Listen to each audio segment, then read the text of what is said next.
வணக்கம், நான் உங்கள் ஃபினிக்ஸ் இந்தியா சதீஷ். செப்டம்பர் 8ஆம் தேதி இன்னைக்கு நம்ம மார்க்கெட் நியூஸை பார்க்கறதுக்கு நல்ல ரிஸ்க் ரிவார்டை பத்தி தான் நம்ம விவாதிக்க போறோம். அதுவும் குறிப்பா அமெரிக்க அதிபர் ட்ரம்ப் ஐடிஜியான் கூட ஒரு மீட் கண்டக்ட் பண்ணியிருந்தார் இல்லையா? அதனால நம்ம இந்தியாவுக்கு என்ன ரிஸ்க் இருக்கு, பிக்ஸ்ட் டெபாசிட் எல்லாரும் சேஃப்னு நினைச்சிட்டு இருக்கோம்ல, அதுல என்ன ரிஸ்க் இருக்கு, ரிஸ்க் எடுத்தாதான் ரிவார்ட் கிடைக்குமாங்கிறத டீட்டெயிலா பார்க்க போறோம். ஜிஎஸ்டி ரிஃபார்முக்கு பிறகு இன்னைக்கு திங்கட்கிழமை தொடங்கின இந்தியன் பங்கு சந்தைகள் முழுக்க பாசிட்டிவா இருந்துச்சு. ஒரு கட்டத்துல நல்ல பாசிட்டிவ் இருந்துச்சுன்னா சொல்ல முடியும். இருந்தாலும் மார்க்கெட் க்ளோசிங் 80,787 76 புள்ளிகளை சென்செக்ஸ் ஆட் பண்ணிருக்கு. அரௌண்ட் 32 புள்ளிகளை நிப்டி ஆட் பண்ணிருக்கு. 24,773 செட்டில் ஆயிருக்கு. ஆட்டோமொபைல் ஸ்டாக்ஸ்ல நல்ல ஹியூஜ் ஏற்றம் இருந்துச்சு. இருந்தாலும் ஒரு சில ஸ்டாக்களை தாண்டி ரிமைனிங் இருந்த ஸ்டாக்ஸ்களால அந்த ஏற்றத்தை இன்னைக்கு தக்க வைக்க முடியலன்னு சொல்லலாம். Tata Motors, Mahindra and Mahindra, Bajaj auto, HS Motors எல்லாம் அரௌண்ட் 2.5% 4% வரைக்கும் பாசிட்டிவ் இருந்தாங்க. அதுவும் குறிப்பா டாடா மோட்டார்ஸ் 4% மேல பாசிட்டிவ் க்ளோஸ்ல இருக்கு. Tech Mahindra, HCL tech, TCS இந்த ஸ்டாக் எல்லாம் அரௌண்ட் 1% மேல டவுன்ல இருக்கு. இந்த 3 ஸ்டாக்குகளும் தான் முக்கியமா இன்னைக்கு நிப்டி 50 டவுன்ல இருக்கு. நாம ஏற்கனவே சொன்ன மாதிரி லாஸ்ட் வீக் பாத்தீங்கன்னா அமெரிக்கால இருக்கக்கூடிய முக்கியமான ஐடி ஜாம்பவான்கள், அதுவும் குறிப்பா பாத்தீங்கன்னா ஆப்பிள், மைக்ரோசாஃப்ட், டெஸ்லா, NVIDIA உட்பட பல முக்கியமான ஐடி ஜாம்பவான்களா கூப்பிட்டு வச்சு ஒரு மீட் கண்டக்ட் பண்ணிருக்காங்க. அங்க எடுத்த முக்கியமான டிசிஷன்ஸ் இந்தியாவோட ஐடி கம்பெனிகளுக்கு பெரிய ரிஸ்க் அமைஞ்சிருமான்னு தான் எல்லாரும் யோசிக்கிறாங்க. ரிஸ்க் இல்லைன்னா எப்பவுமே ரிவார்ட் கிடைக்காதுங்கிறது நமக்கு பால பாடம். எக்ஸாம்பிளா பாத்தீங்கன்னா 10-15 வருஷத்துக்கு முன்னால பிக்ஸ்ட் டெபாசிட்ல நீங்க இன்வெஸ்ட் பண்றீங்கன்னா அரௌண்ட் 15-16% உங்களுக்கு பிக்ஸ்ட் டெபாசிட்க்கு இன்ட்ரெஸ்ட் கிடைச்சிட்டு இருந்துச்சு. ஆனா இன்னைக்கு நிலைமை அப்படியே இருக்கு. இன்னைக்கு 2 வருஷத்துக்கு மேல ஒரு சாதாரண மனுஷன் பிக்ஸ்ட் டெபாசிட் போடுறோம்னா 6.6% இருக்குது. அப்போ 6.6% பிக்ஸ்ட் டெபாசிட்ல நீங்க இன்வெஸ்ட் பண்ணும்போது இன்ஃபிளேஷன் 5-6% இருந்துச்சுன்னா அந்த இன்வெஸ்ட்மெண்ட் எப்படி இன்ஃபிளேஷனை பிரேக் பண்ணும்? அப்போ காலத்துக்கு ஏற்ற மாதிரி பிக்ஸ்ட் டெபாசிட்டோட சேர்ந்து தங்கமும், ரியல் எஸ்டேட்டும், அதே மாதிரி ஈக்விட்டி மியூச்சுவல் ஃபண்ட்ஸா இருக்கலாம், ஈக்விட்டி ஸ்டாக்ஸா இருக்கலாம், பாண்ட் இருக்கலாம், இப்படி நிறைய இன்வெஸ்ட்மெண்ட் மார்க்கெட்ல வந்துடுச்சு.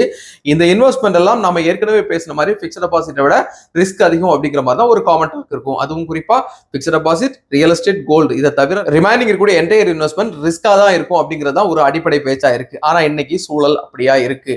நீங்க பிக்ஸ்ட் டெபாசிட்ல பண்ணிருக்கூடிய 6.6% தான் உண்மையிலே ரிஸ்க்ங்கிற மாதிரி எனக்கு தோணும். ஏன்னா இன்ஃபிளேஷனை பிரேக் பண்ணாத ஒரு இன்வெஸ்ட்மெண்ட் நீங்க என்ன பண்ணாம போனா என்னங்க? எமர்ஜென்சிக்காக உங்ககிட்ட பணம் இருந்துச்சுன்னா அதை பிக்ஸ்ட் டெபாசிட்ல நீங்க இன்வெஸ்ட் பண்ணலாம்.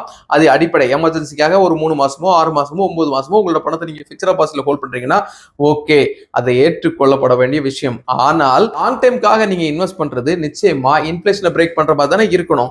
மோஸ்ட் ஆஃப் த இன்வெஸ்டர்ஸ் இன்னைக்கு அதுக்கு அடாப்ட் ஆயிட்டாங்க. இன்னும் ட்ரெடிஷனல் இன்வெஸ்ட்மெண்ட்டுக்காக சிலர் தான் இருக்கிறாங்க. இருந்தாலும் அவங்கள குறை கூறுவதற்கு வழி இல்லை. ஏன்னா இன்னும் அந்த அளவுக்கு அவேர்னஸ் அவங்கள போய் சேரலன்னு தான் சொல்லணும். ஏன்னா கால ஓட்டத்துல தபால் கொரியரா மாறிச்சு. பழைய லேண்ட்லைன் போன் இருந்த பிறகு பேஜர் உருவாச்சு. பேஜர் உருவாகி அதுல இருந்து ஃபியூச்சர் செல்போன் வந்துச்சு. ஃபியூச்சர் செல்போன் இன்னைக்கு அல்ட்ரா ஸ்மார்ட் போனா உருவாகி போயிடுச்சு. அல்ட்ரா ஸ்மார்ட் போனை இன்னைக்கு பயன்படுத்தாத மக்கள் இருக்காங்களா? சீனியர் சிட்டிசன் உட்பட எல்லாருமே அல்ட்ரா ஸ்மார்ட் போனை பயன்படுத்தக்கூடிய இந்த சூழ்நிலையில ட்ரெடிஷனல் இன்வெஸ்ட்மெண்ட்டுக்கு மட்டும் நாங்க பிக்ஸ்ட் டெபாசிட்க்கு போவோங்கிறது ஏற்றுக்கிடக்கூடிய ஒரு விஷயமா?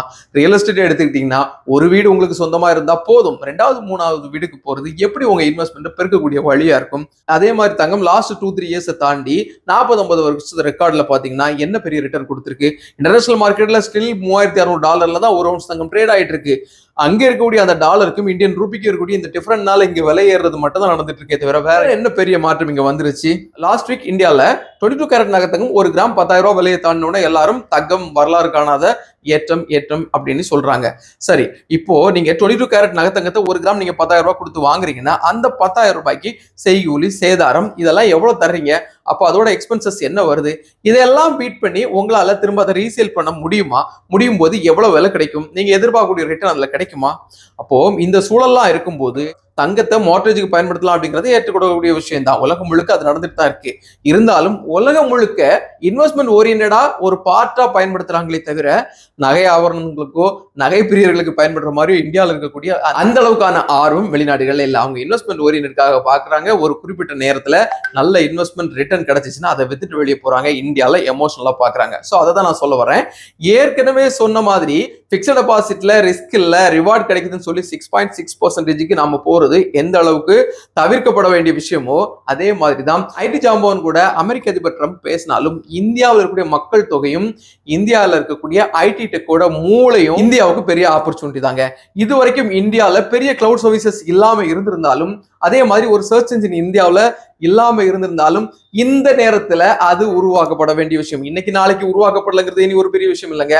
அடுத்த ஒரு 2 வருஷத்துலயோ 5 வருஷத்துலயோ ஒரு லாங் டைம் ஃப்ரேம்ல நிச்சயமா இந்தியால உருவாக்கப்படணும். அப்படி அப்படி இல்லைன்னா இந்த ஐடி ஜாமான்னு சொல்றோம் இல்லையா, வெளிநாட்டு ஐடி ஜாமான்னு சொல்றோம்ல, அவங்களுக்கு தான் பெரிய ஜாக்பாட். இந்தியாவில் மிகப்பெரிய ஐடி ஜாமான்னு சொல்லிட்டு இருக்கக்கூடிய டிசிஎஸ்ஆ இருக்கலாம், இன்ஃபோசிஸா இருக்கலாம், ஹெச்எல் டெக்லா இருக்கலாம், விப்ரோவா இருக்கலாம், இவங்கெல்லாம் ஒரு பெரிய டைம் ஃப்ரேம்ல அவங்களுடைய ஆர்டி டீம் மூலமா, அதாவது ரிசர்ச் டெவலப்மெண்ட் டீம் மூலமா இதை கட்டாயம் இந்தியாவில் கொண்டு வரணும். ஏன்னா இந்தியாவோட மக்கள் தொகை கொஞ்சம் இல்லைங்க, 140 கோடி மக்கள் தொகைக்கு மேல இருக்கு. இன்னைக்கு இந்தியாவில் இருக்கக்கூடிய ஐடி ஜாமான்லாம் அமெரிக்காவுக்கும் ஐரோப்பாவுக்கும் அதிகமான சர்வீஸ் பண்றதால இங்க பணம் வந்தாலும் எதிர்காலத்துல உள்நாட்டு தேவைகளை பூர்த்தி பண்ற அளவுக்கு நம்ம டெவலப் பண்ணாலே தன்னிறைவடைவோம். வெளிநாடுகள் எடுத்துக்கும் போது அமெரிக்கா ஐரோப்பா தவிர வேற நாடுகள் இல்லையா, எத்தனையோ நாடுகள் இருக்கு. அந்த நாடுகளை அப்ரோச் பண்ணணும். நம்ம இந்தியாவோட ஐடி டெக் நிறுவனங்கள்ட்ட குவாலிட்டியான சர்வீஸ் இருக்கும் போது எதுக்காக நாம இந்த வாய்ப்பை மிஸ் பண்ணணும்? உலகத்துல இருக்கக்கூடிய முக்கியமான ஐடி ஜாமான்லாம் ட்ரம் கூப்பிட்டு பேசுறதுன்னா அவருக்கு ஏற்கனவே இந்தியாவை பார்த்து பயம் வந்துருச்சு, அவ்வளவுதான்.